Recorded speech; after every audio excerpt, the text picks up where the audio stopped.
Patient âgé de 90 ans, ancien parachutiste. 800 sauts dont il est très fier. Entré en EHPAD suite à un AVC mineur, mais ne permettant pas le maintien sécurisant à domicile. Homme jovial, dynamique, qui a du mal à accepter de voir son autonomie diminuer. La plaie. Plaie traumatique à son domicile en juin 2017.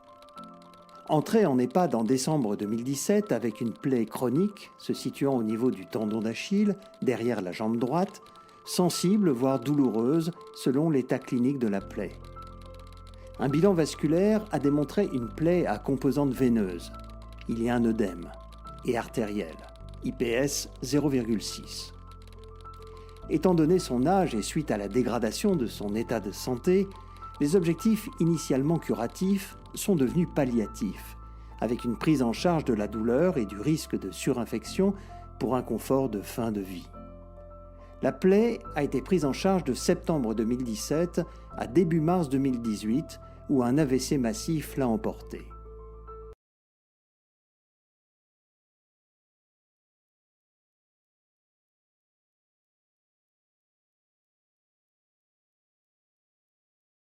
Le patient est âgé, avec une altération de son état général, et la plaie a une double composante veineuse et artérielle.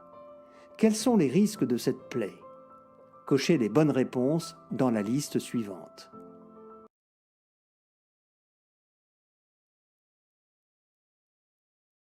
Dans ce contexte particulier, le patient est âgé avec une altération de son état général, une plaie qui présente une double composante veineuse et artérielle. À la question quels sont les risques de cette plaie, les bonnes réponses étaient les réponses 1 et 2, à savoir un biofilm et une surinfection, la douleur, mais également la chronicisation de la plaie.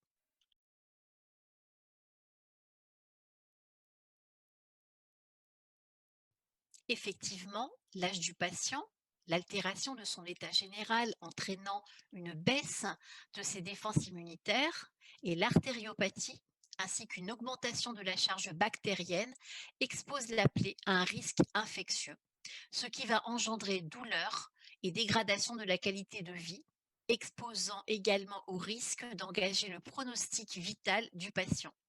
Il est donc important de repérer dans la plaie tout biofilm localisée à la surface du lit de la plaie, comme sur la fibrine, à laquelle les bactéries adhèrent, s'organisent en une communauté capable de se protéger des agressions en formant un gel, un film visqueux, qui donne d'ailleurs son nom au biofilm. Il est donc important de repérer dans la plaie tout biofilm localisé à la surface du lit de la plaie, comme sur la fibrine, à laquelle les bactéries adhèrent, s'organisent en une communauté capable de se protéger des agressions en formant un gel, un film visqueux, qui donne d'ailleurs son nom au biofilm. Il est également important de repérer tout signe clinique évocateur d'une prolifération bactérienne excessive, à savoir la rougeur, la douleur, la chaleur, l'odeur, mais également un exsudat abondant, purulent.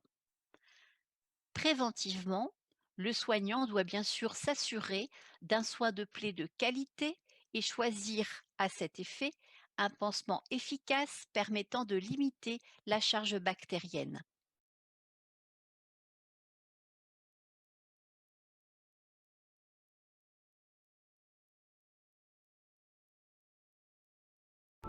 Selon vous, la gestion d'une plaie chronique, comme un ulcère de jambe à composante veineuse, doit-elle faire uniquement appel au pansement ?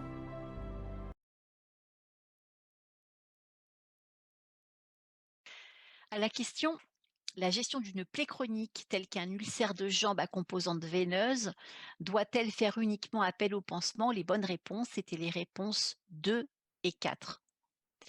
Les pansements performants sont effectivement d'une aide considérable à la cicatrisation des plaies très exudatives, mais ils doivent être associés à une prise en charge globale et, dans le cas de l'ulcère de jambe, au traitement de l'insuffisance veineuse chronique. L'œdème doit être résorbé par la mise en place de bandes de compression, dites multitypes. Le médecin prescrit ces bandes selon le résultat d'un bilan artério-veineux comprenant l'indice de pression systolique.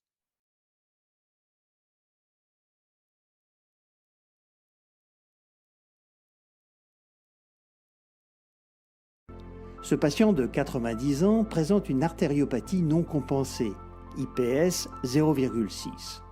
De quelle compression peut-il bénéficier pour drainer ses œdèmes? À la question de quelle compression peut bénéficier ce patient de 90 ans qui présente une artériopathie non compensée avec un IPS égal à 0,6 pour drainer ses œdèmes, la bonne réponse était la réponse 4. Le traitement de l'œdème relève d'une compétence médicale, car il faut poser bien évidemment le diagnostic. S'il est veineux, seul le bilan vasculaire peut déterminer si la compression sera inélastique ou élastique. Dans le cas de notre patient, l'IPS à 0,6 signe une artériopathie mal compensée, donc le bandage sera inélastique. Avant la pose du système de compression veineuse, il faut protéger la peau avec un jersey tubulaire, puis une bande de coton capitonnant et égalisant la jambe pour terminer par la mise en place de la ou des bandes. Associé à une détertion mécanique à chaque pansement pour éliminer le biofilm, le protocole Aquacel Extra plus Aquacel Foam associé aux bandes de compression veineuse va permettre une prise en charge efficace des ulcères de jambes. Aquacel Extra et Aquacel Foam ont des capacités de rétention particulièrement indiquées sous compression.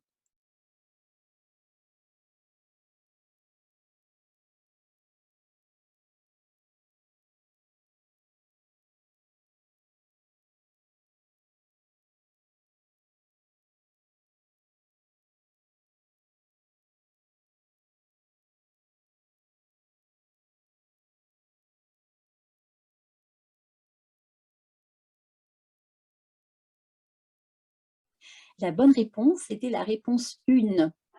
Effectivement, la microscopie électronique à balayage a démontré qu'un matériau identique, le procédé de fabrication peut modifier la structure du gel et de fait les propriétés du pansement et ses capacités d'absorption. La structure même de la fibre, la vitesse à laquelle elle se gélifie, la densité et l'homogénéité du gel, sa souplesse, de même que sa cohésivité, peuvent avoir une influence locale importante. Quelle que soit l'origine des fibres qui les composent, les pansements auront un comportement qui leur est propre. Il y a donc plusieurs fibres et plusieurs fibres de CMC, mais il n'y a qu'une seule fibre de CMC, Hydrofiber.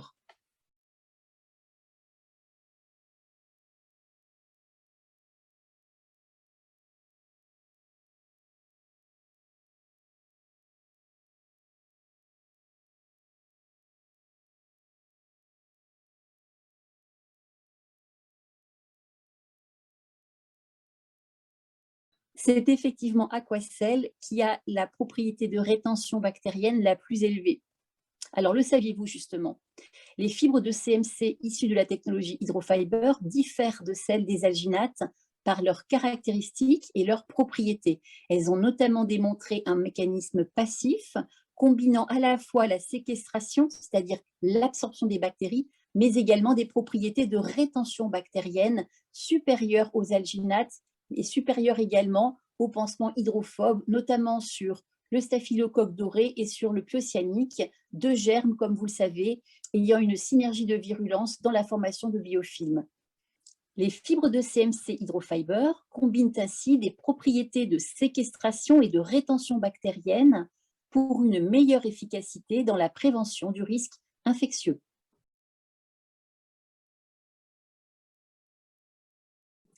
Aquacel Extra existe désormais en grande taille avec cette nouvelle dimension 20 par 24 cm, particulièrement intéressante pour des lésions étendues telles que par exemple des plaies tumorales ou des plaies traumatiques, et pour des plaies de surface moins importantes, mais toujours aussi exudatives, eh bien vous avez la possibilité de recourir à cette grande taille que vous pourrez plier en 3 ou en 4 épaisseurs afin d'optimiser le temps de port du pansement.